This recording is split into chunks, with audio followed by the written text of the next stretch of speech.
যতদিন স্বামী স্ত্রী প্রায় 9 বছর ডিভাইডেড আছে, পরবর্তী সময় কোনো তালাক মালাক হয়নি, পরবর্তী সময় কি তারা একসাথে থাকতে পারবে কিনা? স্বামী স্ত্রীর 9 বছর যাবৎ পৃথক হয়ে আছে, তালাক হয়নি।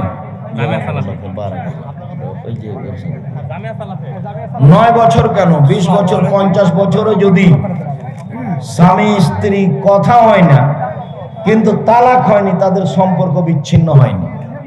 যে কোনো সময়ে তারা এক জায়গায় থাকতে পারে, একসাথে থাকতে পারে। আর তালাক হয়ে গেলে তো কোনো কথাই নাই। এই প্রশ্নটা তিনি জিজ্ঞেস করছেন, ইংরেজের কবরের এই তলাকে এইভাবে অর্ধেকভাবে ভাগ করা হয়, পিঠটাকে নামানো হয়, এরকম ধরনের কথা জিজ্ঞেস করছেন। মানে না, সমান হয় না, কবরের তলা ওরকম বাঁকা করতে হবে না।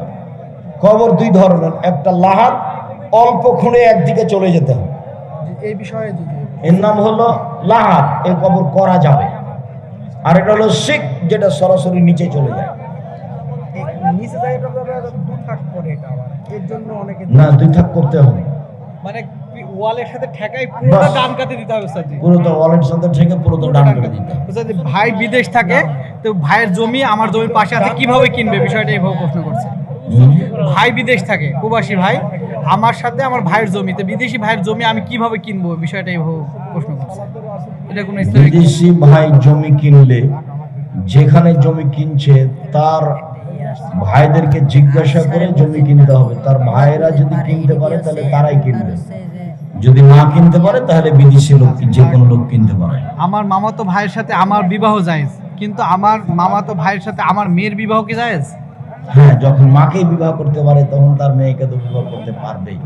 ওটা নিজ ভাগ্নি পারে না, ওটা নিজ ভাগ্নি পারে না। চাচা তো বোনকে বিবাহ করতে পারে, তো চাচা তো বোনের মেয়ে তো ভাগ্নি এ দেশের কথাতে, তো মাকেই পারে, মার মেয়েকে পারবে না, কোনো সমস্যা নেই। ওটা ভাগ্নি হলেও চলবে, নিজ ভাগ্নি চলে না।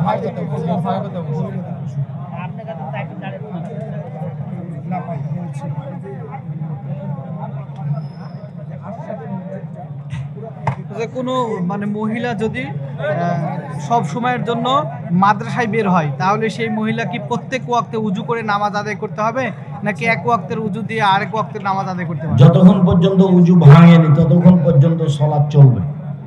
উজু না ভাঙলে আর উজু করতে হবে না।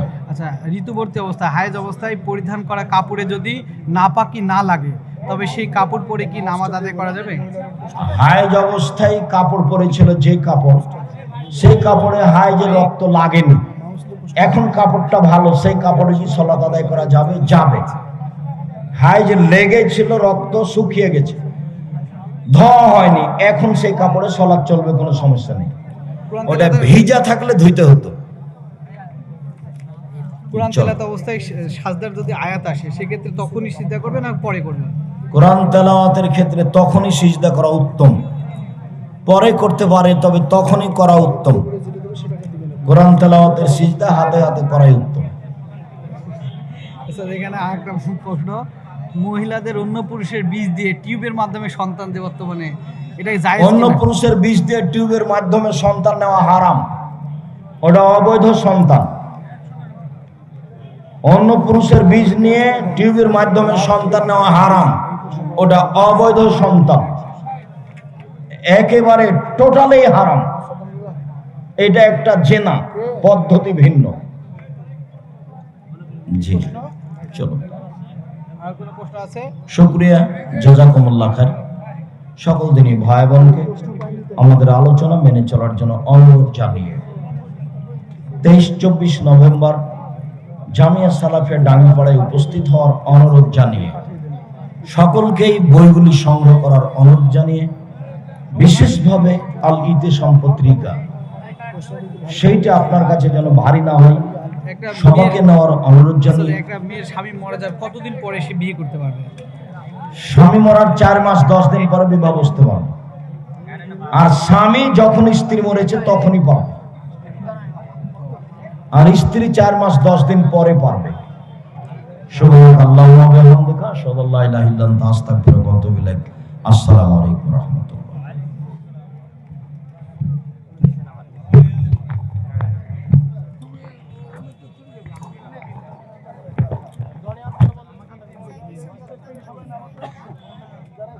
টানাটানি করবেন না,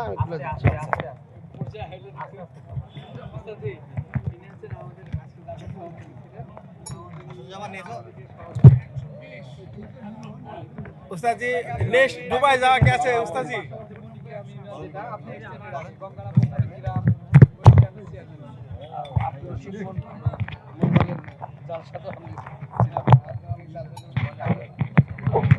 उस्ताद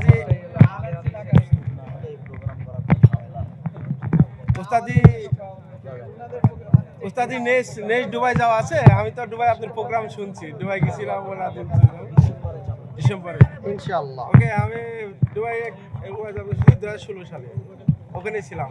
তো নেক্সট আমি 23 সালের লাস্ট শেষে আবার যাবো ইনশাআল্লাহ।